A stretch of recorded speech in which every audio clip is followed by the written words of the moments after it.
Hi, everybody. Welcome to our book writing webinar. I'm Gretchen Gordon from Braveheart Sales Performance and author of The Happy Sales Manager. And I have with me Andrea Waltz, and I'll let her introduce herself here in a second. We're doing this webinar as just a service to, number one, the people that were um, that participated in my book launch. And also we are doing it just to help, kind of in an altruistic way, help all those individuals out there who are thinking about writing a book. So we're happy you're here. And Andrea, you want to tell us a little bit about yourself? Yeah. I've been dealing with books and self-publishing since the dawn of time, it feels like, since dinosaurs were roaming the planet, otherwise known as 1998. Richard and I published our first little book called Unlocking the Secrets of Retail Magic. And then we wrote and published another book for the retail industry. And then Go for No is actually our third book. And so over the last 20, 25 years, we've been just writing and publishing books. We've ended up starting a little, I guess you'd call it secret boutique publishing company where we've helped a few people write and publish books. So in addition to being a speaker and sales trainer, I'm deep in writing and publishing books and have a lot of experience, especially from the do-it-yourself standpoint. And you are the author of Million Dollar Book Formula, which is all about how to self-publish a book from start to finish. I'm proud of that because the theme of that book is let's monetize our failures. That's what we said was, okay, we've made so many mistakes in publishing over the years, at learning, as we've gone. Let's create something that we can we can sell, and maybe we'll make back some of the time and tears and money that we've lost doing projects that we had no business doing, and also having some successes. So that book was really I loved writing that. That was just a super fun book. Well, and I have to admit that when I embarked on writing my book, I read that book and I was like, wow, this seems really, really overwhelming. Now that I've gotten on the other side, published the book, marketing the book, all that kind of stuff, it's like, oh, it's now that I know it, I can do it. So it was a nice guide to kind of go, okay, you can do this, even though have no idea how to do it when I began. So I want to personally thank you, Andrea, for writing the book because it was helpful. So I'm just going to address our attendees today and ask that if you would just take a second and in the Q&A section, put in what comes to your mind. I want to ask you a question. So at the end of our time today, what's the one question you would like answered that would make our time together worthwhile for you? So I'm just going to give everybody a minute to type the one thing that they really want to get answered by spending time with us today on this webinar.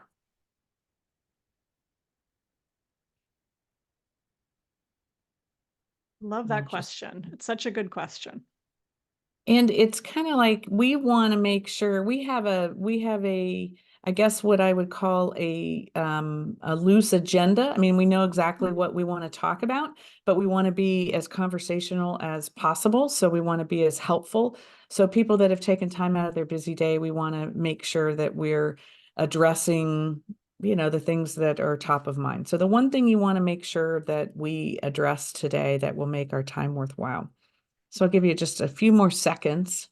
And if you think of more, as we're going along, please throw them in there.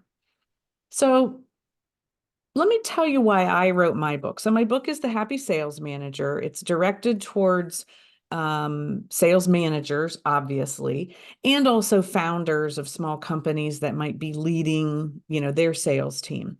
And I wrote the book after, actually, I had the table of contents done it's about 8 years ago now. I wrote the table of contents 7 or 8 years ago and didn't do anything with it, intended to write a book, but it was just incredibly overwhelming. So a variety of events occurred, gave me a little bit of space to be able to write it. And I started writing last February. And I did it because I wanted one spot where the things that we do at Braveheart Sales are tied together in one comprehensive guide for sales managers. And the reason I did that is because so many salespeople get promoted to sales management and then they feel stressed out and frustrated. They don't know where to turn. They think just doing what they did as a salesperson and telling the salespeople to do it will, work, and that generally doesn't work. So I wanted to give people that were maybe newer to sales management a little bit of a guide.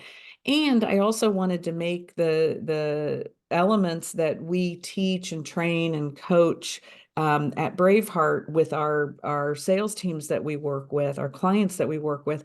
I wanted to make it more accessible to companies that might not have the wherewithal to um, um, engage us. And so I kind of started with the end in mind, I guess. I didn't really have an end in mind 7 or 8 years ago, and maybe that's why the book never got written until 7 or 8 years later. So Andrea, maybe share a little bit too about, the journey that you've followed. You've written a wide variety of books and what the intention is and what you've done with them. Yeah, absolutely. Well, I like what you said, Gretchen, about figuring out having the end in mind. And that's what I find is so important. In fact, in Million Dollar Book Formula, we lay out the 13 ingredients that we believe is the formula to have a book that is a lasting, I guess you could call it evergreen, meaning one that isn't, you know, gonna come and go. Obviously, if you write a book on TikTok, that could be obsolete in 12 months. But the idea is have a book that's evergreen that can really sell long term and earn you that kind of $1 million book formula. And that first piece is having a purpose. And so I think having the end in mind is so important. And I know for us, we've always our end was always one, use the book as a door opener. I mean, have the book as a really nice, more expensive brochure that tends to not get thrown away. So, and that's why we like the small book, because it's something where we can send it in the mail, we can hand it to somebody, and it's not like, oh my gosh, you just handed me the Bible, and now I have to carry this around with me. And if somebody reads it, and the most important thing with any book is consumption, right? Getting that book read.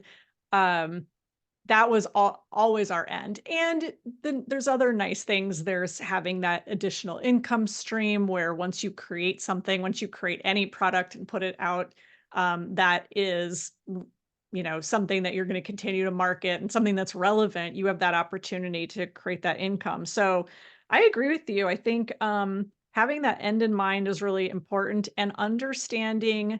So that's one piece of it. And then you said something else, which was, you're very clear on who you help at Braveheart Sales. You're focused on the sales manager. And so it was very easy for you to identify who that person is. And the only marketing challenge is, okay, we have to go to them. We have to find out where those people are hanging out, right? And we have to introduce ourselves and say, hey, we've got this book. But those two things is purpose. And then the second piece is in the formula is prospect. In other words, have an idea of who your ideal reader is, so that and there's people who write memoirs, and of course that's not what we're talking about. We're talking about nonfiction business books, but everybody is just a bad answer. And even with Go for No, like, I could make the case everybody needs to face rejection. Everybody has to handle rejection in their lives. But a school teacher, or, somebody who's maybe an artist, as much as I think they could use it, it's no, we focus on the average salesperson who is going to hear no often, right? They're customer facing. They're going to hear no a lot. Maybe it's more transactional, although it could be complex because you're having to bring stakeholders in, and so you're hearing no from not just one person but a bunch of people all the time.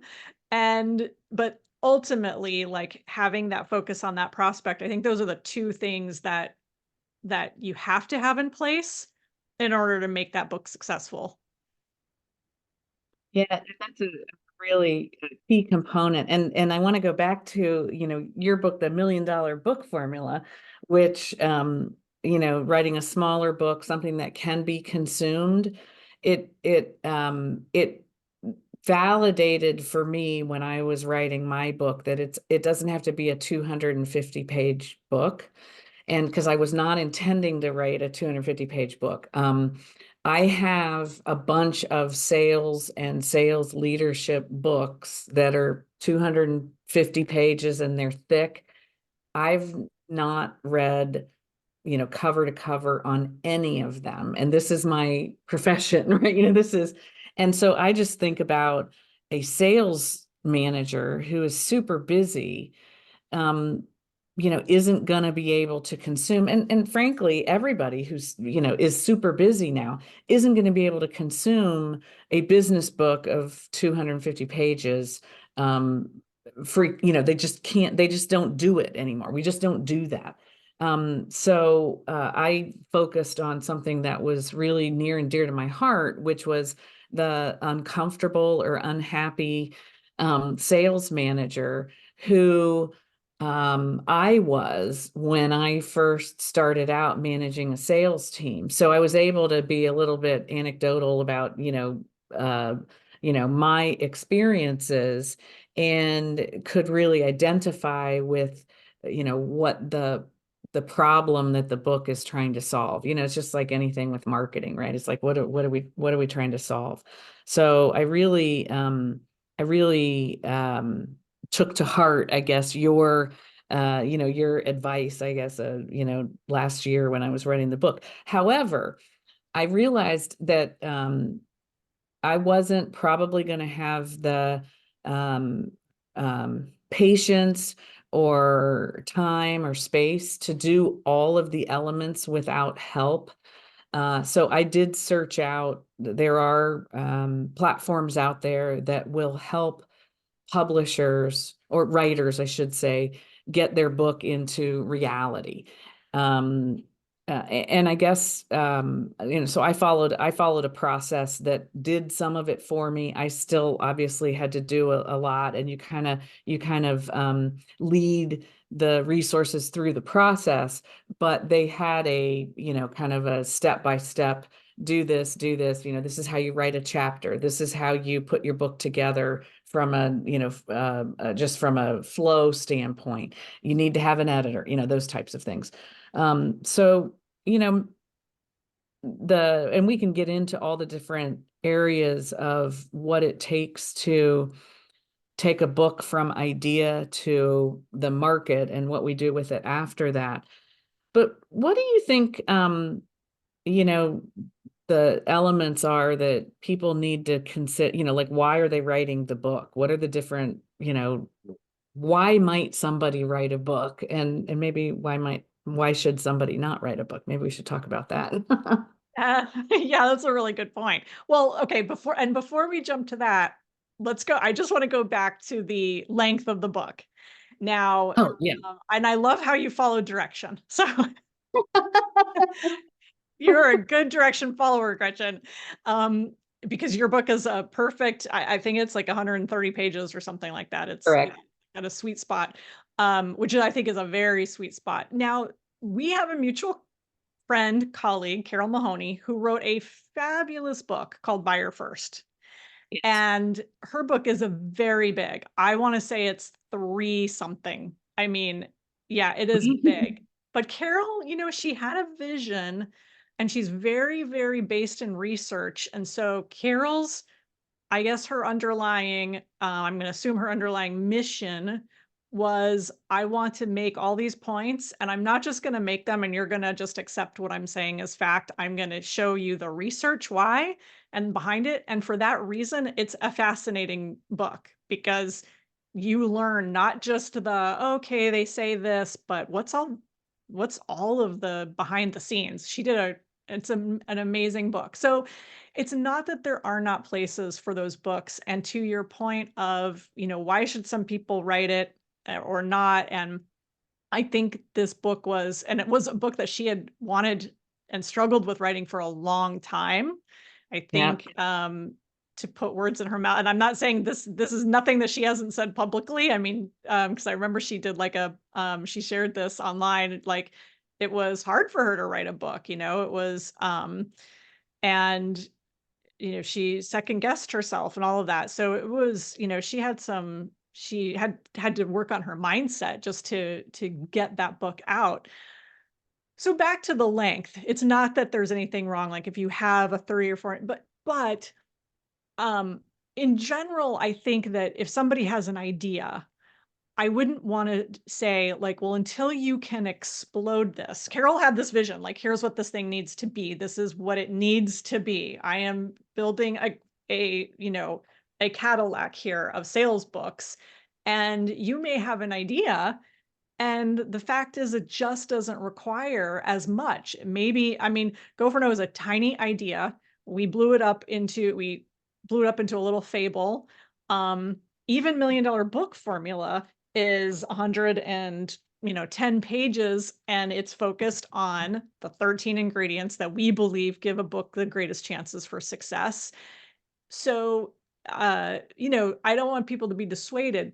That said, and this kind of goes to your mission, like why should people write books? And there's all kinds of money, or all kinds of money. That was a Freudian slip. There's all kinds of reasons. Don't let money be one of them.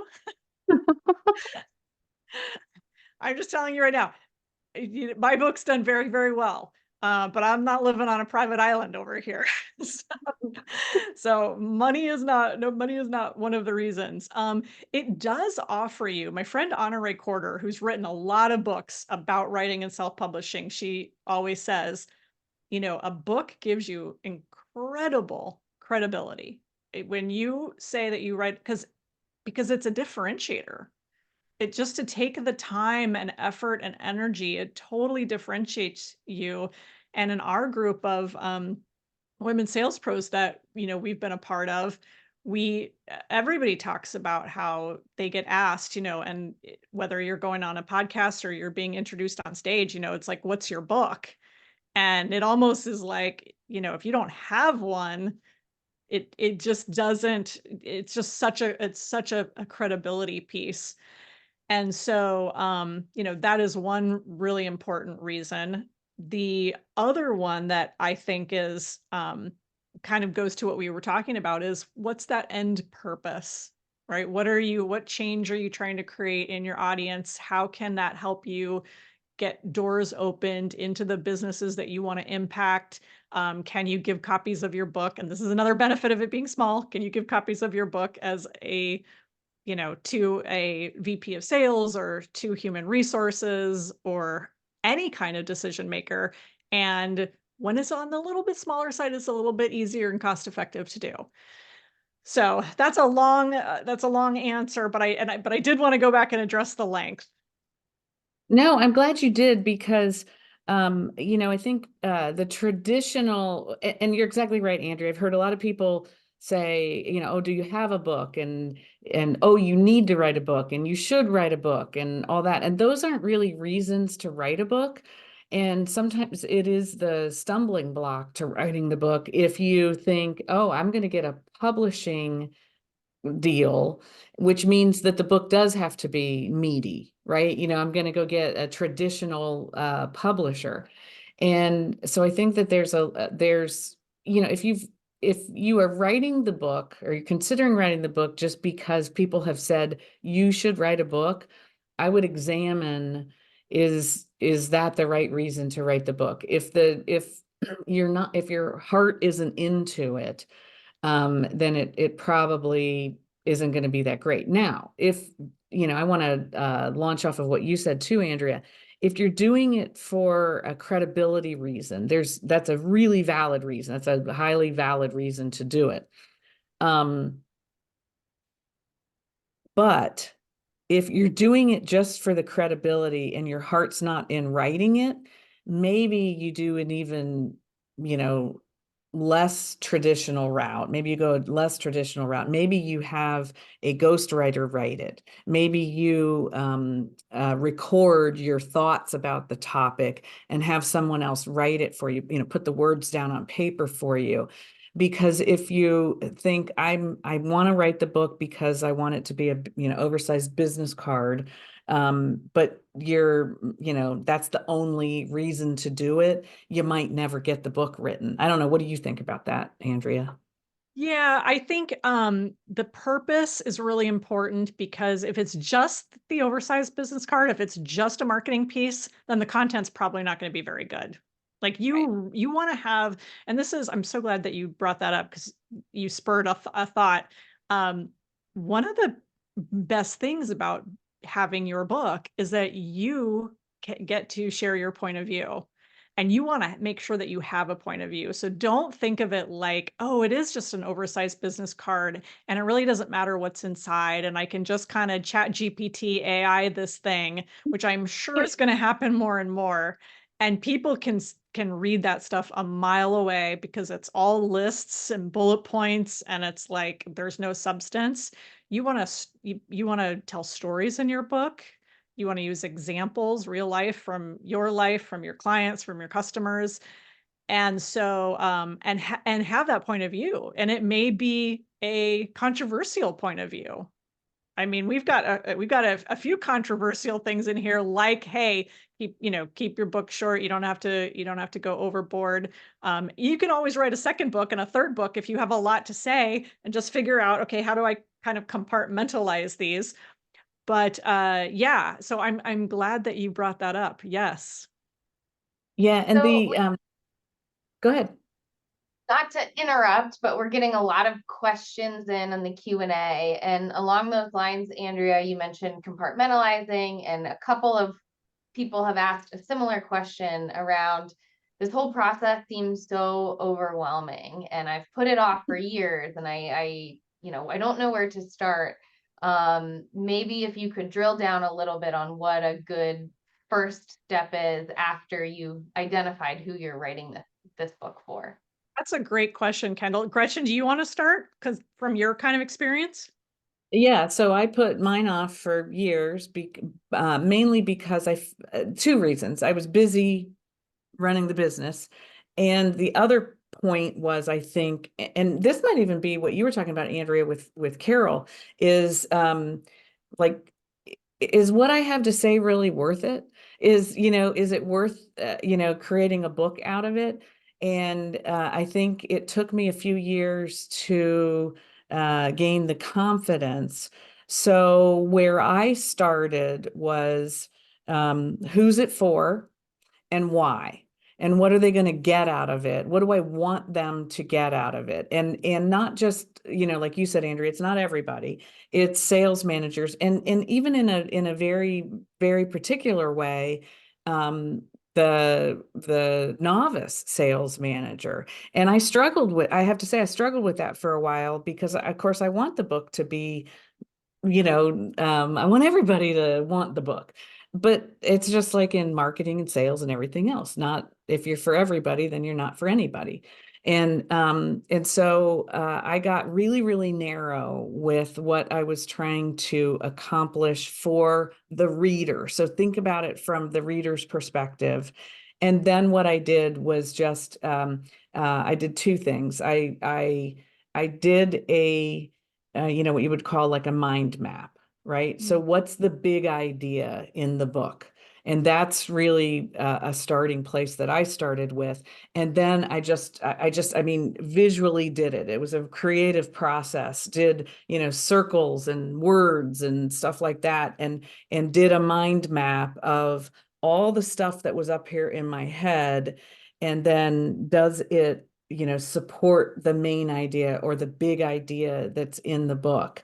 And then from there, I was able to, pare it down and put it into chapters, real chapters. And, does this make sense? And does that make sense? And that type of thing. So I don't know if you want to add to that, Andrea. That's just how I got all the stuff up here, started. Yeah, I know. I love that. That's the thing, is you have to start with some kind of framework in mind, and everybody does it differently. I know a lot of people who use mind maps. One of my favorite suggestions for people is to start by making a list of all the questions that your ideal reader would ask you, and then answer those questions. That's a So great one. yeah, and we kind of did that helping our very good friend Ray write his social media book. And so that book actually, I don't even think we did a table of contents. It was literally like a almost like a stream of consciousness flow. And it was like, okay, let's start with why should you be doing social media for your business? And then the next question was, what if you've been using social media wrong? Like, what if you've been doing it kind of the wrong way? What if you've been spamming people and doing it wrong? Next question, what should your profiles say?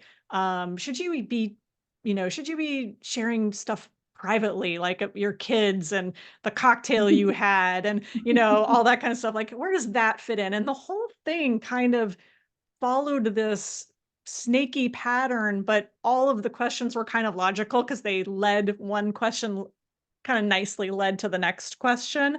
And then instead of actually, you could leave them as questions, but instead of leaving them as questions, we just kind of changed the phrasing.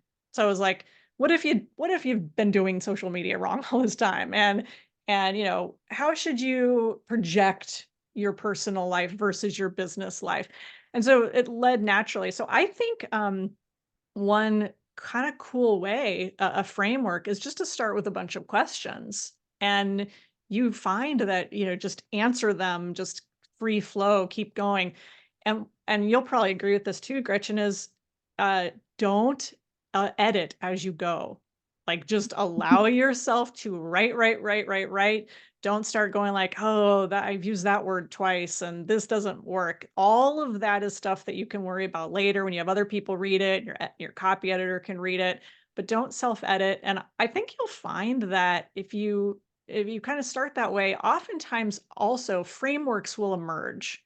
And this is I think the biggest thing that we find is that sometimes we will help somebody with a book and it'll be like more of a free flowing. Sometimes it'll be a process. So sometimes it'll be like, hey, it's a 6-step process. So you're going to have an introduction, you're going to have a chapter for each step, and then you're going to have a closing. And then maybe within those chapters, maybe, there's pieces within that step.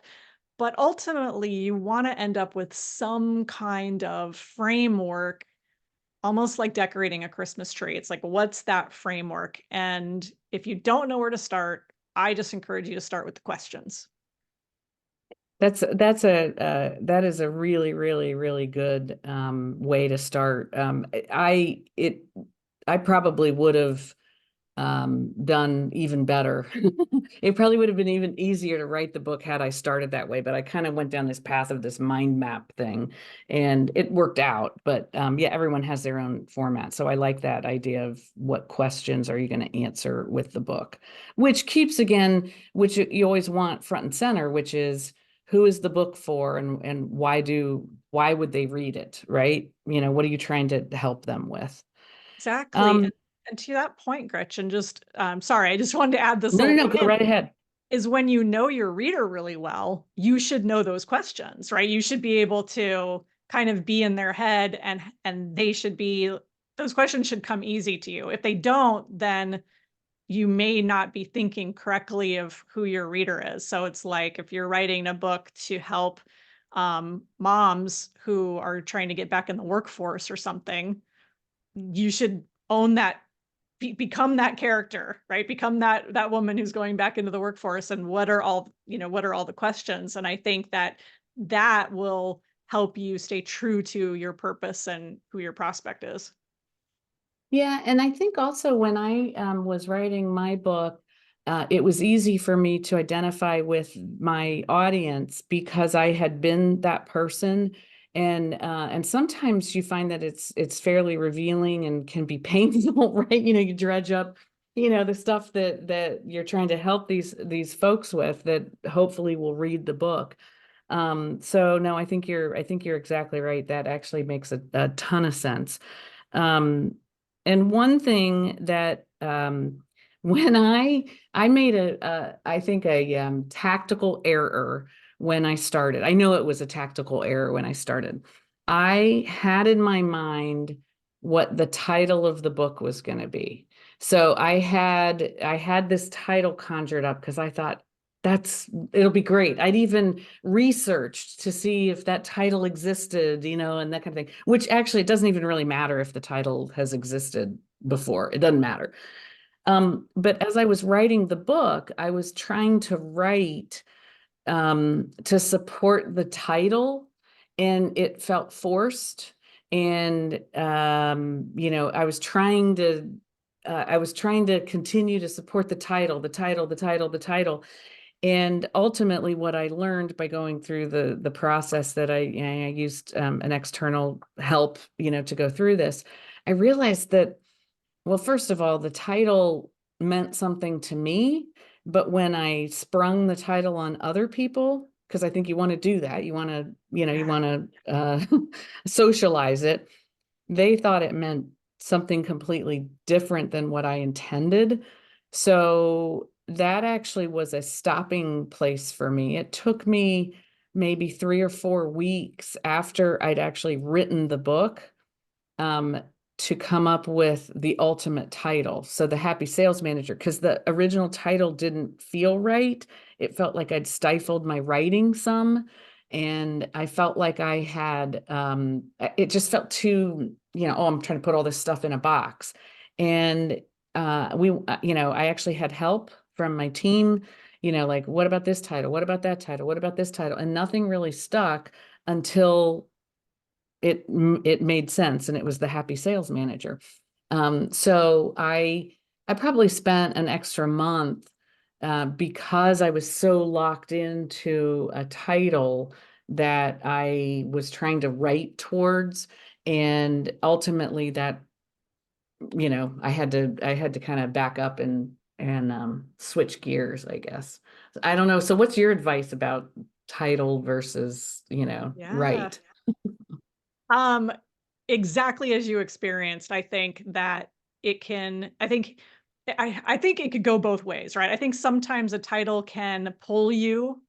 And I Mhm. know Richard, my husband, who we're writing and business partners, and he is always bugging me for a title, and I'm always like, "Just start writing it and the title will reveal itself." I'm like Yoda, I'm like, "Just Yeah. just relax, give up to the process, just chill." And he's like, "No, I wanna know because it's gonna impact everything." And sometimes that can be to your detriment, so that was a really interesting story. I love brainstorming titles. I think, the couple pieces of advice I have for titles in general are I believe that short, punchy, title is best, 3, 4, 5 words, and then the subtitle explains what you mean. There's a book that I always reference. I think it came out in the '80s and was called Zapped. And the title Zapped, and it meant nothing. And the subtitle was about, like, extraordinary customer service or something, and it was a it was an explanation. But, and you think about "Who moved my cheese?" Nobody understood what that meant, and then the Yeah. subtitle explained that it had to do with change, and then people are like, "Oh, interesting. Okay, so moving my cheese equals change."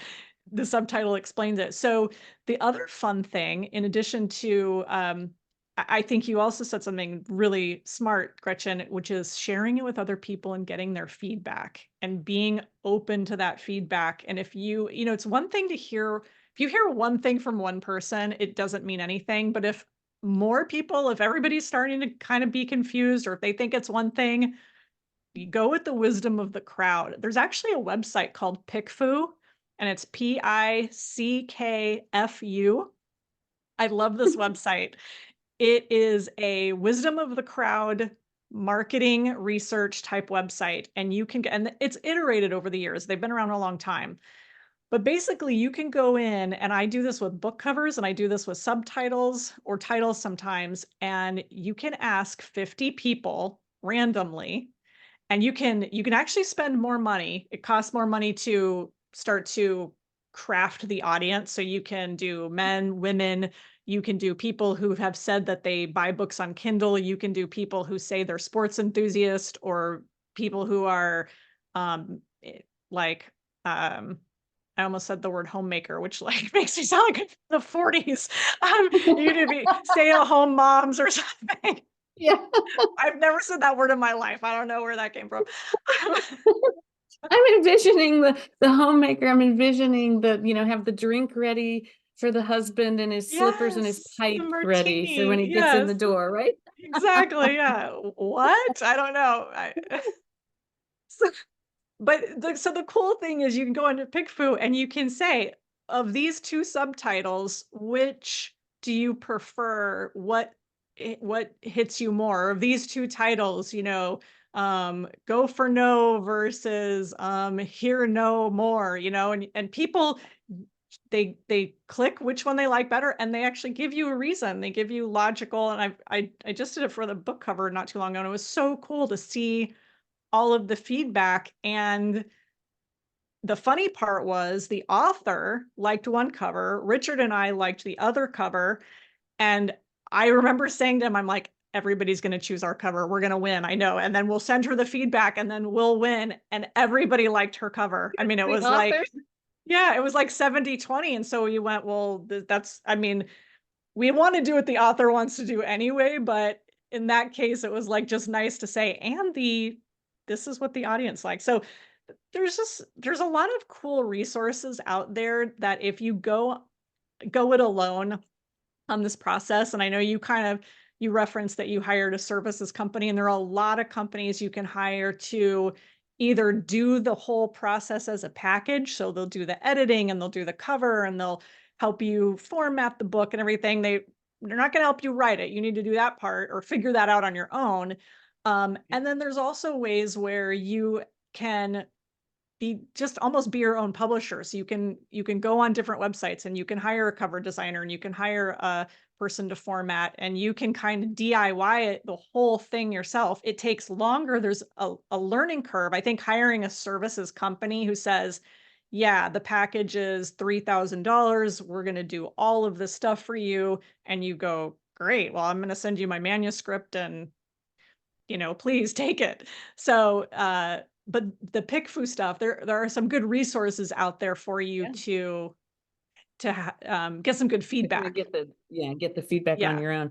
When you bring up a good point too about all the different elements of the book. So there's the writing of the book, which we've talked a bit about there's different ways to go about it, but you gotta one thing that I also benefited from was instruction on set aside dedicated time to write the book like every day. I actually jump started my writing by I was going to a conference in early February last year, and I went 2 days early and stayed in the hotel room by myself and wrote. And so I didn't I didn't go to France and gaze upon the Mediterranean or anything like that, but I did kind of jumpstart my writing by having a different environment and, solitude. And then I just committed to writing a certain number of words every week. My book writing only took, because people always ask this question. I don't know if anyone's asked it on here today, but it took me 6 weeks to write the book was all. And that's because I'd been thinking about it for 7 years. And so finally, doing it and getting it out on paper was not as daunting, I guess, if I'd been thinking about it for that long. So anyway, so you write the book, and then the book needs edited, professionally edited. And there's a couple different kinds of editing, right? There's the copy editing that is just going to catch the grammatical errors, the punctuation, that type of editing. But there are different editors that help you actually say, well, this doesn't make any sense to me. I think you need an example. And that happened to me. And I think this would flow better if you put this up here, versus down there. And what I didn't know when I started writing is that those are two different people. Copy editing and the editing for structure are different skills, correct? Correct. Yeah. So that kind of editor is called a developmental editor. And they look at flow and they look at content more. A copy editor is really not gonna, unless something really jumps out at them and they don't understand it, they're not gonna comment on your content so much. Um, and the developmental editor is really helpful because you just get this whole objective view of your book. And then the copy editor is also helpful because there's just weird grammatical things and typos and stuff that you miss. So those two things are probably the biggest, I guess probably the biggest cost in term the investment, if you want to let's frame this in a more positive way. Investment into your book is editing. And a lot of people who I also have done some work in the fiction world, and this is a big knock on indie writers and indie publishers is they write, this 400 book epic fantasy, and then because they're a starving writer or it's their side hustle, they don't spend any money on editing, and it shows. I mean, there is a reason, Harry Potter was fully edited probably dozens of times.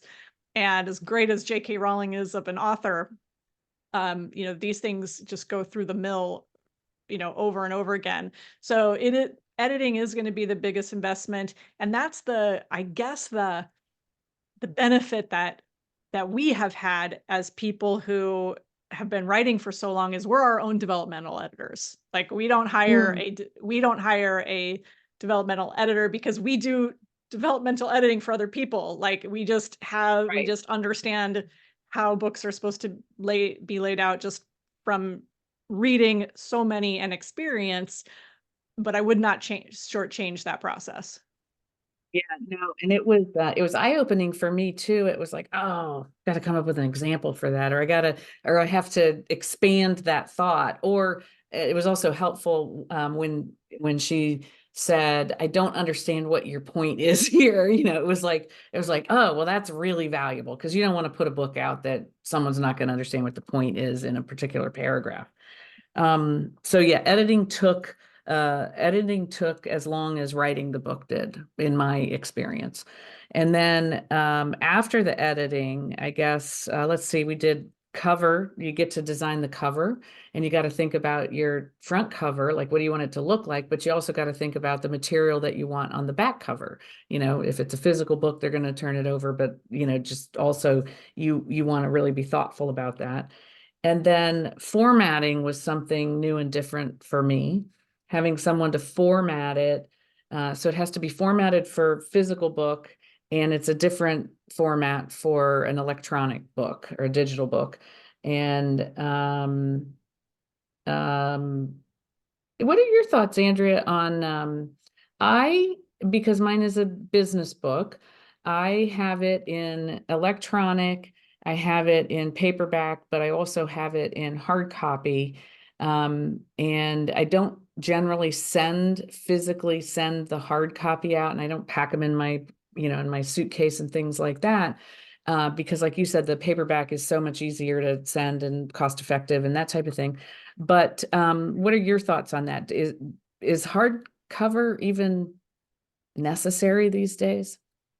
I think it is a thing. It's one of those things where we've never really gotten into doing hardcovers for ourselves or anyone else. And part of it is because our books are almost too short to really have it work, have it be physically like have it look good. That's what I'm trying to say. Yeah, it's like so tiny. It's almost like it looks like I think if we did it as a hardcover, it would look like a children's book. It'd be like, we're reading Dr. Seuss or something. But it's very popular. My friend Hal Elrod, who wrote The Miracle Morning, he does hardcover and only gives those out as gifts. And then he ended up selling those through Amazon as well.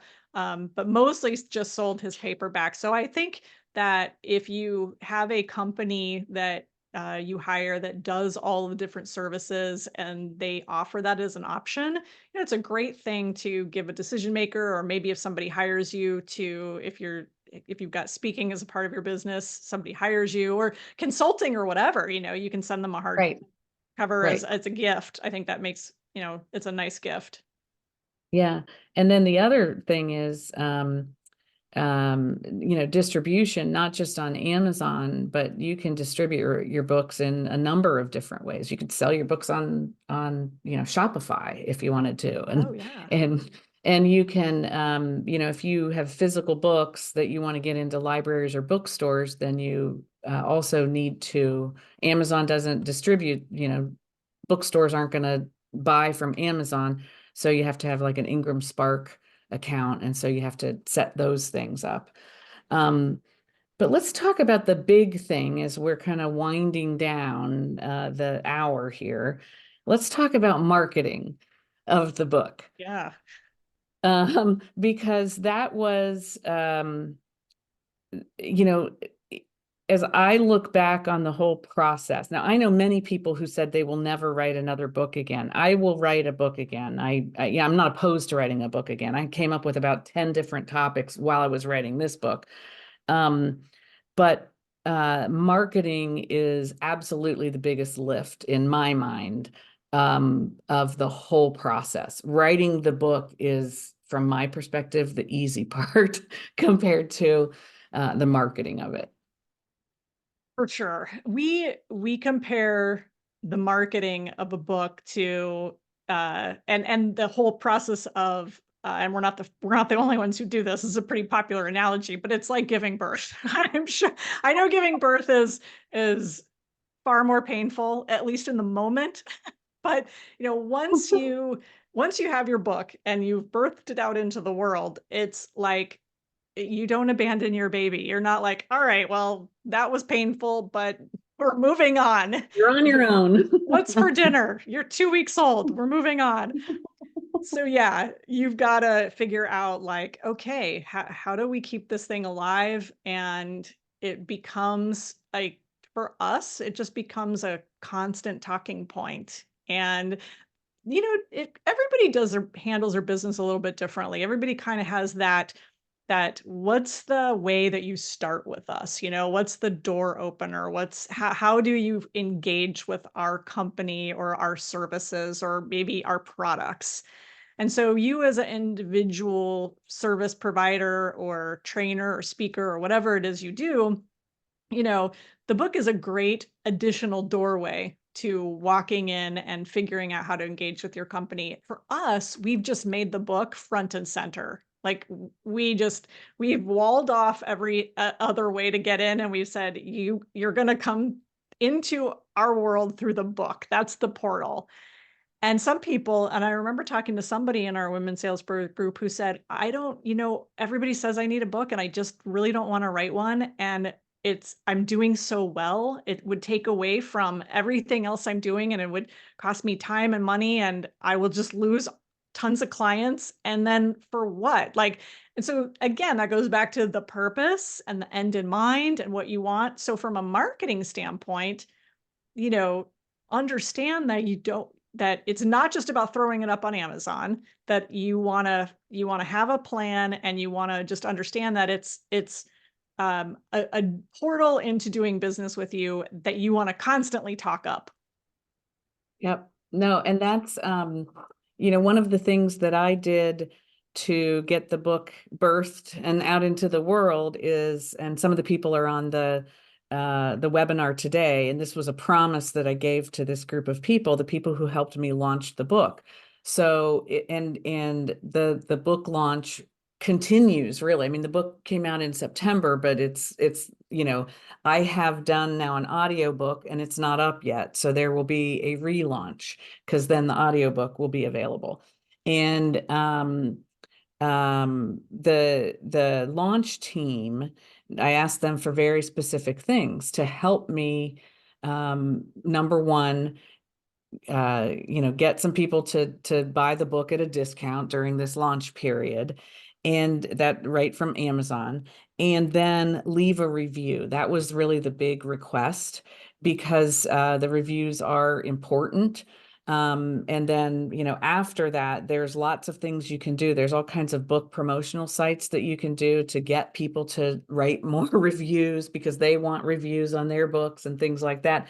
So, it's a much, you kind of want to plan it out before you, I mean, go ahead and publish it, but it's you really need to plan out the marketing. And like you said, Andrea, from my experience, it doesn't end. You just keep talking about it. In our world, I wrote the book, as I said, to make our principles and the way we operate more accessible to a wider or broader audience, I guess I would say. So small companies that maybe the founder is running the sales team, or individual sales managers want to be the best they can be, but their company, they're the only sales manager and they've, you know, only got a couple people or whatever it is. Not our typical target for our business services of training and infrastructure work and hiring and those types of things. So I have to think about that audience as well. And it's a center point of the marketing efforts that we continue to do in that regard. Certainly it's, you know, it is a piece of what we do with our normal legacy historic kind of clients, but it's also an important piece of building a whole new platform. So I'm looking at the Happy Sales Manager, maybe similarly to you were for Go for No, which is it's the portal to a whole different set of services that are appropriate for a different clientele than what Braveheart Sales is. So I think that that's super important. So it just keeps going. So, and I know, Andrea, you and your husband both speak a ton. You're keynote speakers, you speak for large corporations, you speak at conferences, and Go for No is the center of that, correct? Mm-hmm. It is. And I wanted to dovetail on one thing that you said as well, Gretchen, and that is that, you know, you were kind of detailing like all the different ways that you can get the word out and everything. I think people have to really remember that everyone is not paying nearly the attention to your content as you think. Like I see people like, gosh, I've posted this on LinkedIn, I've said this on Twitter, I've done this, and you think like, oh, everybody's gonna be so tired. Everybody sees it. Attention to you. They probably haven't seen one post, or maybe they saw one post. So like over and over and over again, and celebrate the milestone, celebrate getting 25 reviews, celebrate the 6-month anniversary, the 1-year anniversary, celebrate whatever, and post those things on all your social media channels. And nobody, is going to get tired of it. Also, one of my favorite little hacks, I don't know if this is a hack, but I love getting a custom URL that goes right to the sales page on Amazon.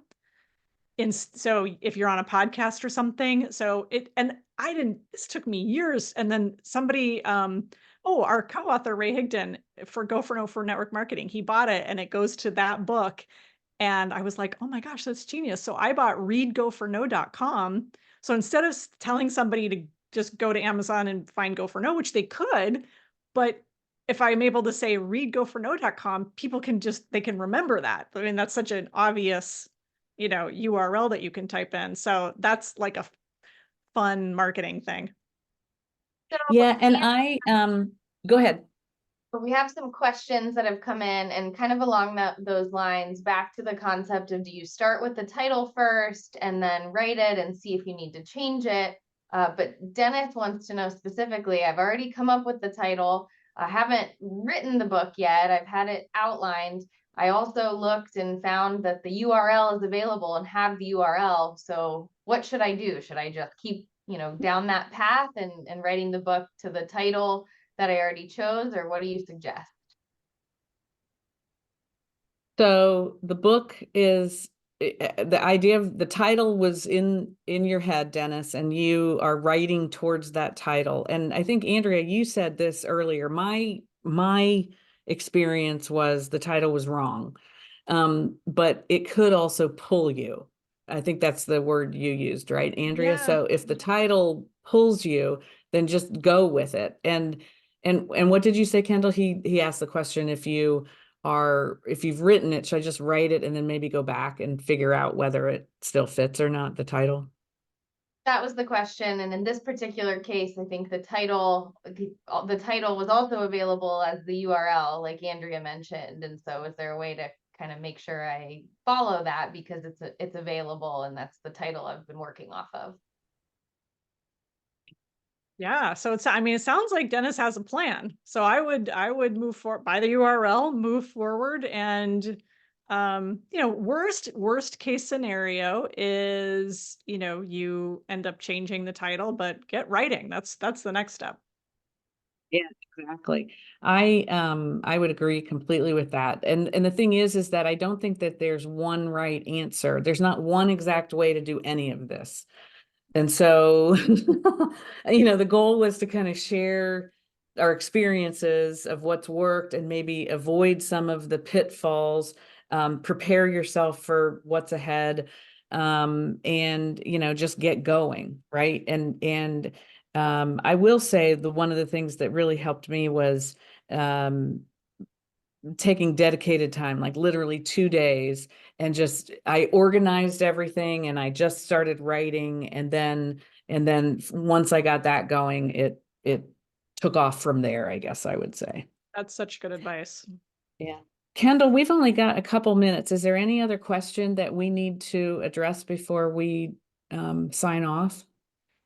Yeah, there was one other that maybe you could answer quickly, kind of more focused on the marketing side of, once you've written the book, have you seen anyone do harm with their book, meaning pushing it too hard on their network, or is that a problem, and how do you potentially combat that? I would say go back to what Andrea said. Fewer people are paying attention than you think. But I don't know if you want to add anything to that, Andrea.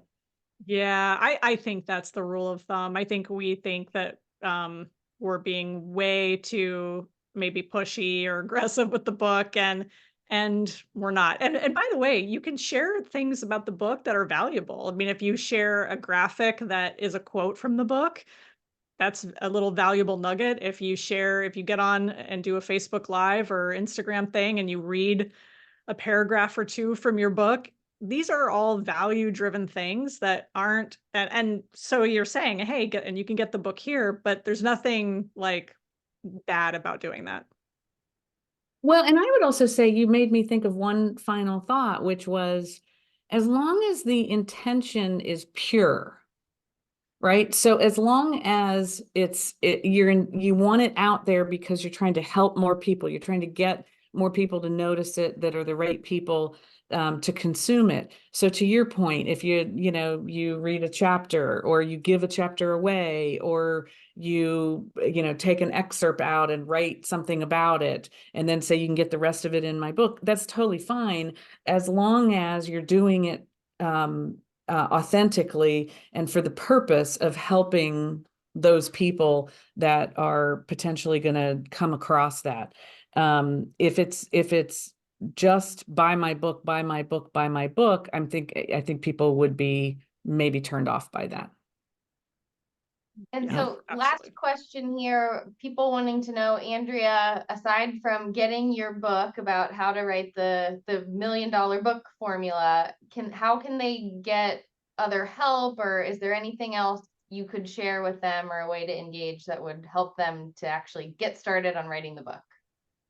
I always tell people who email me or reach out to me, I say, don't come to me until you've read this. Read that. It will answer 99% of your questions. And then if you still want to talk, if you still need help, I can point you in some right directions. I don't do any services anymore. I'm trying to extricate it's like, just because you can, I told Gretchen this, just because you can do it doesn't mean you must do it. But yeah, this is my way of saying, okay, here's everything that I know. You can download everything I know from that little book. And then, but again, if you have questions after you read that, feel free to reach out. And I'm happy to talk to anybody, if you want to talk privately about my journey and what I did. So feel free to reach out as well. So where can people find you, Andrea? What's the best way? You can just Andrea at goforno.com. Andrea at goforno.com. That's it. Yep. And people can get to me if you want. We have you can go to thehappysalesmanager.com or you can email me at ggordon@braveheartsales.com. So thanks, everybody. It was great to be with you. Thank you, Andrea. This was a ton of fun. And I wish everybody good success as they enter into the world of becoming authors. Thanks, Gretchen. Bye.